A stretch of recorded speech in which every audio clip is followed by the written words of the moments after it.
Ladies and gentlemen of the jury, forget everything you've seen on television and in the movies.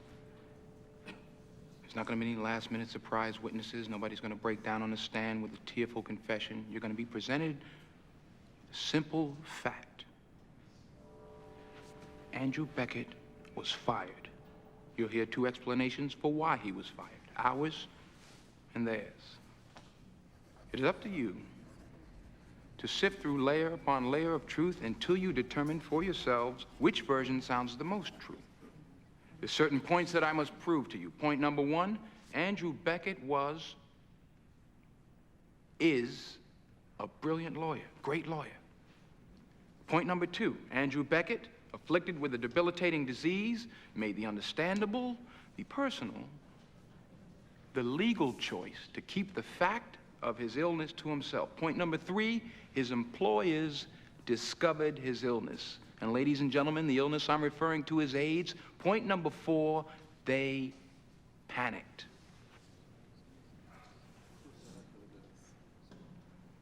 And in their panic, they did what most of us would like to do with AIDS, which is just get it and everybody who has it as far away from the rest of us as possible.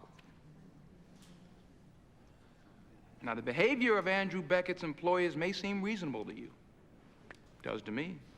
After all, AIDS is a deadly, incurable disease. But no matter how you come to judge Charles Wheeler and his partners in ethical, moral, and in human terms, the fact of the matter is, when they fired Andrew Beckett because he had AIDS, they broke the law.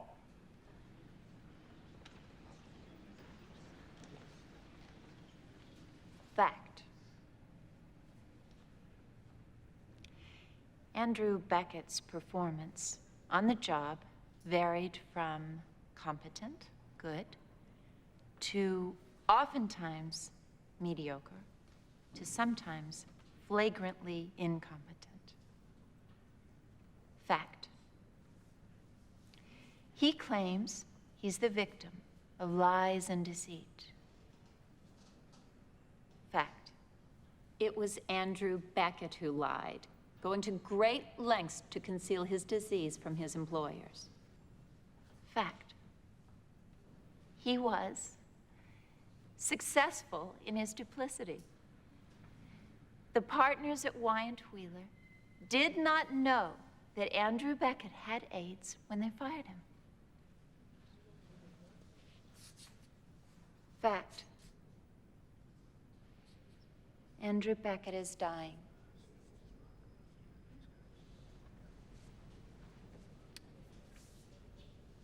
Fact. Andrew Beckett is angry because his lifestyle, his reckless behavior has cut short his life. And in his anger, his rage, he is lashing out. And he wants someone to pay. Thank you.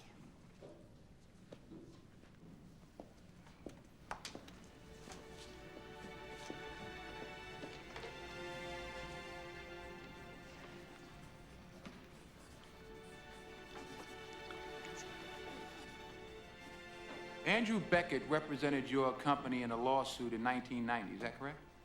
That's correct. Were you pleased with his work? We were satisfied with the outcome of the litigation. Satisfied. Mr. Laird, when I approached you about being a witness at this trial, you gave sworn testimony in a deposition, is that correct? That's correct. In that deposition, you said that you were impressed and delighted with the quality of Andrew Beckett's work. Do you recall saying that?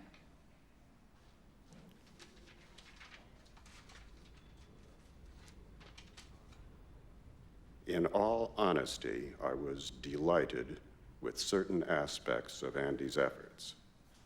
But in general, I found the work to be merely satisfactory.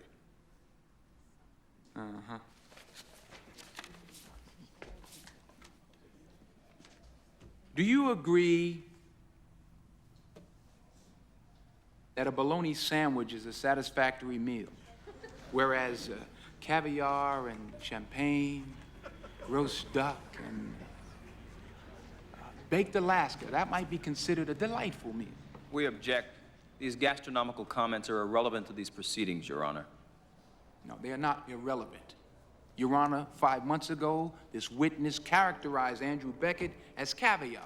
Now he's calling him a bologna sandwich. I think that the jury is entitled to know what powerful force has caused him to change his mind.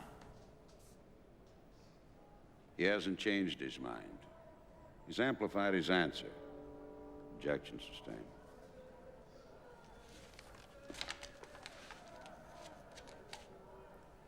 All right. All right, Mr. Laird, explain this to me like I'm a 4-year-old, okay? Did Andrew Beckett win your lawsuit for you? Yes, we won.